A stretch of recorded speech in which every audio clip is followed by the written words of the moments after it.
Hello. Ever since my childhood, I have tried to understand the true meaning of masculine or what it means to be a true man. This is because I was confused with different avatars of men around me.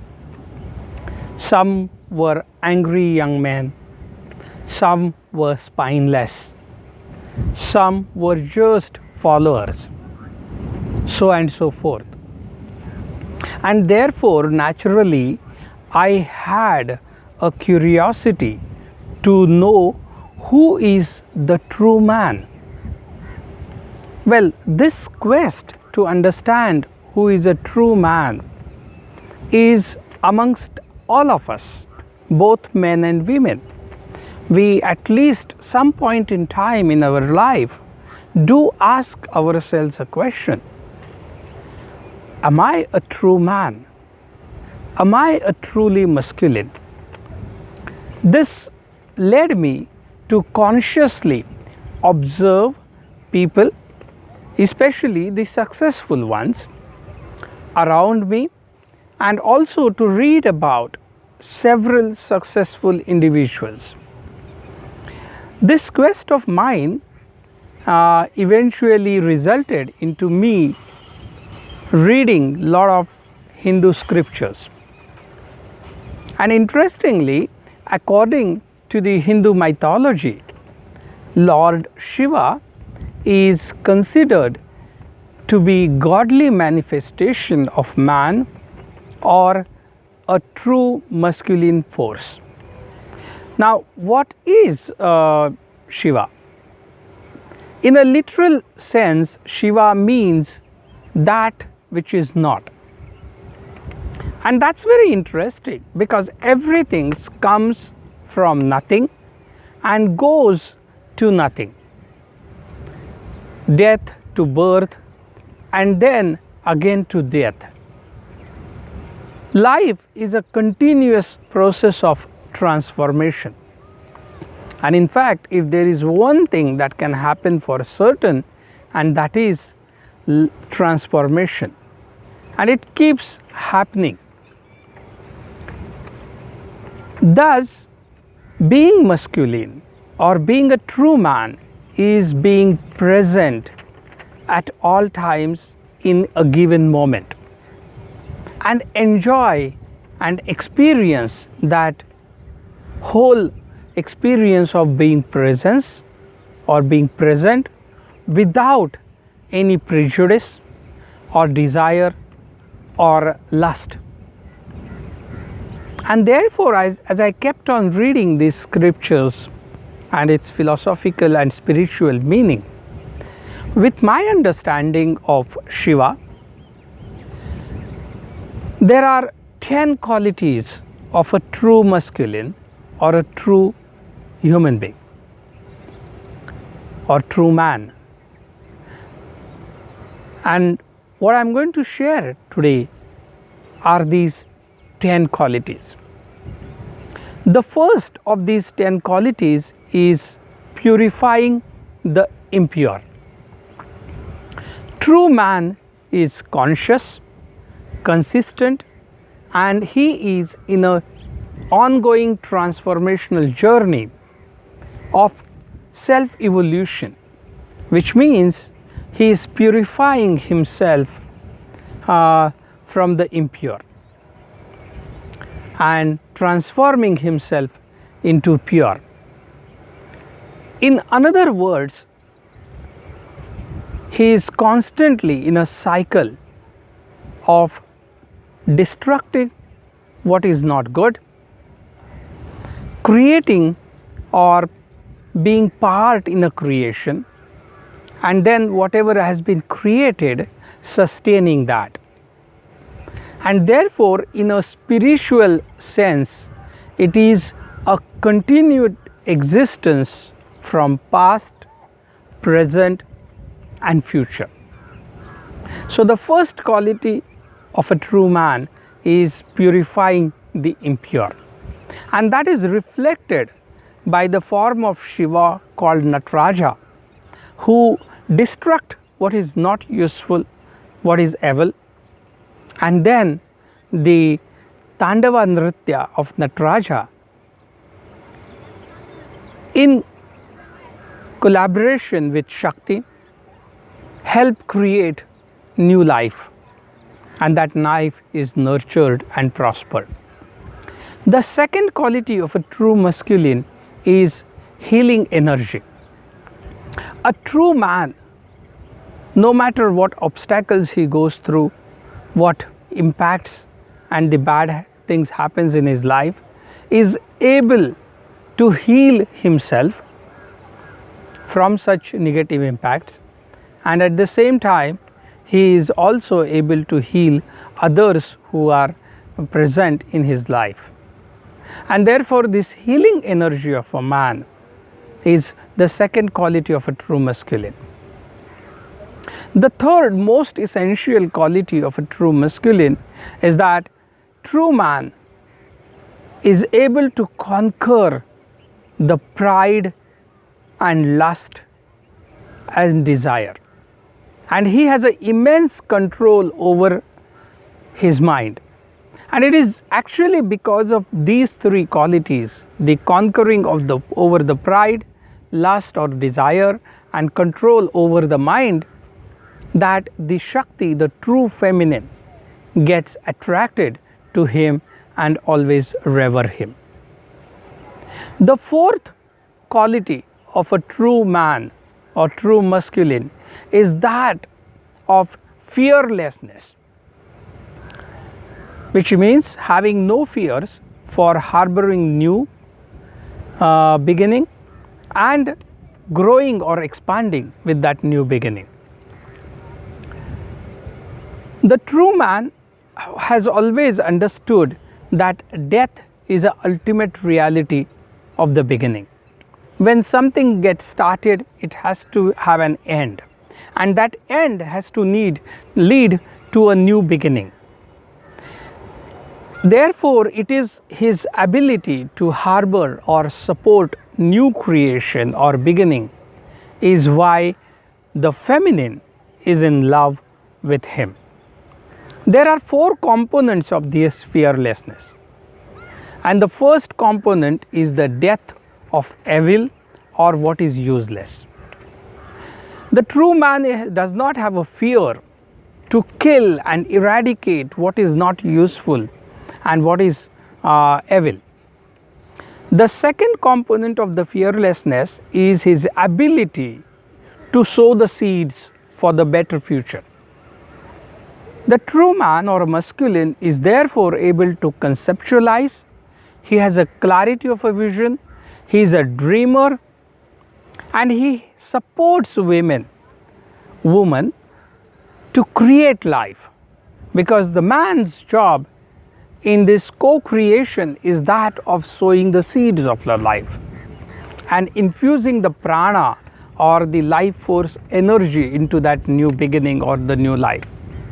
The third component of the fearlessness is the power of co-creation, which is exactly what is that it supports the feminine power to create life, and he also supports her with care and protection of life force energy that is needed for life to survive.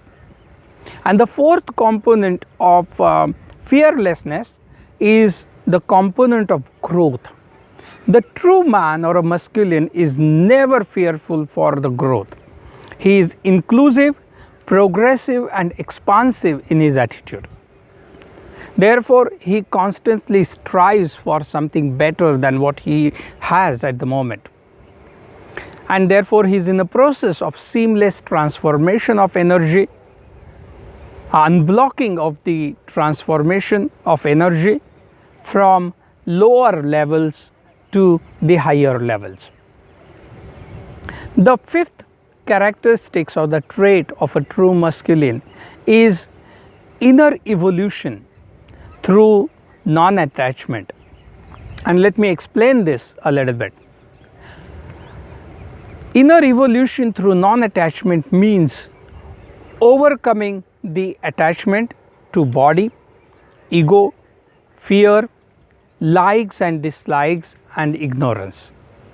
Thus, the true masculine is conscious, aware, he is in love, and masculine, he has a compassion, masculine compassion towards everything and towards everyone. There are 5 components of this inner evolution. The first among that is that any kind of desire or lust arises from inside, and therefore when you remain present and look inward, the ability of looking inward or inner dimensions gives you a awakening of an inner vision, the vision that is of yours, truly yours, and that vision will help you to overcome the desire or the lust. With that inner vision in you, transcendence and liberation are the natural next steps.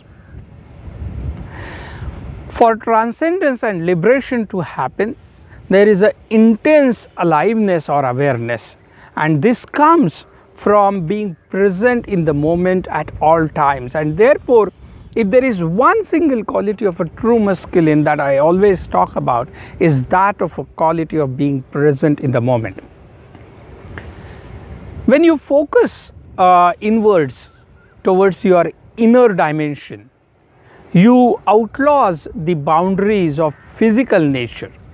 You overcome your own desires and lust, your own limitations, temptations, and in that way you attain the enlightenment or siddhi. And therefore looking inward is mostly very important, and that can only happen if you are present in the moment, if you are aware or you are conscious. And only when one explores his or her ignorance, then knowledge can be born. The 6th quality of a true human being is clear and concise communication. A true human being will be able to express his feelings, his thoughts, and his intellect without any fear or favor. And that is only possible if there is a clarity of the thought. The 7th important characteristics of a true human being or true man or a true masculine is that of being present in the moment and having a focus and a wisdom. Being present in the moment gives him a sense of time and control over time in one sense. It ultimately having the control over time or a sense of time allows you to be focused. When you are focused, you are better able to grasp the knowledge and information. As a result, you have much better wisdom than those around you. And wisdom gives him the ability to take right or balanced decision. If it means killing the evil within or outside, he is not going to hesitate because he has a right or balanced information. The 8th quality is that of a bliss. No matter what circumstances the true masculine is going through, he is not going to allow those bad instances or negative or adverse situations to affect his hope. He is always going to be in a happy situation because he constantly infuses within him a life force energy which supports creation, and therefore his attitude towards life is progressive. The 9th quality of a true human being or true masculine is that of upholding the values and ethics. With a true masculine, what happens is that there is a constant process of transformation of energy from his lower chakras towards the upper chakras. And as this energy is transformed upward, several negative qualities, rather from being impure, they become pure. And as a consequence of these qualities being refined, having more clarity about these qualities, you are in much better situation to uphold the ethics and values of life. The last but not the least, the most important character or a trait of a true masculine is that true masculine is an ultimate masculine, but at the same time he is also in touch with his inner feminine. And therefore, Lord Shiva is also depicted as Ardhanarishwara. Ardhanarishwara is a concept of full-blown feminine along with the masculine. And when you are full-blown or ultimate masculine but in constant touch with the inner feminine, you are bound to be very compassionate, masculinely compassionate towards the feminine around you. And as a consequence, because you are able to better understand the feminine in your life, the feminine is going to revere you and worship you more and more. And therefore, the collaboration, the copulation, the loving bond between the feminine and the masculine is going to result into a bliss. Having talked about these 10 qualities, let me state that no man is perfect and cannot claim to have all these qualities. And that's natural, because life is a process of transformation. It's process of growth and process of progress. However, our effort should be to imbibe these qualities as a man as much as possible as we can. It is only then one becomes a true man or transforms to or evolves to be a true man who manifests the Shiva or the masculine. When you progress on this path, it is then that the Shakti or the feminine force will be attracted towards you or revere you as manifestation of true masculine or of a true Shiva. But becoming a true masculine or true man is a process, and it comes with a conscious or sustained efforts and with full awareness. I would summarize with a say that Shiva means absolute acceptance. If you have a slightest resistance within you to change, it is often unbecoming of a true masculine. Shiva means all inclusiveness, and its true masculine means transformation from evil to good and from good to better. Come and join me in a quest of becoming a true man or a true masculine. Have a great day.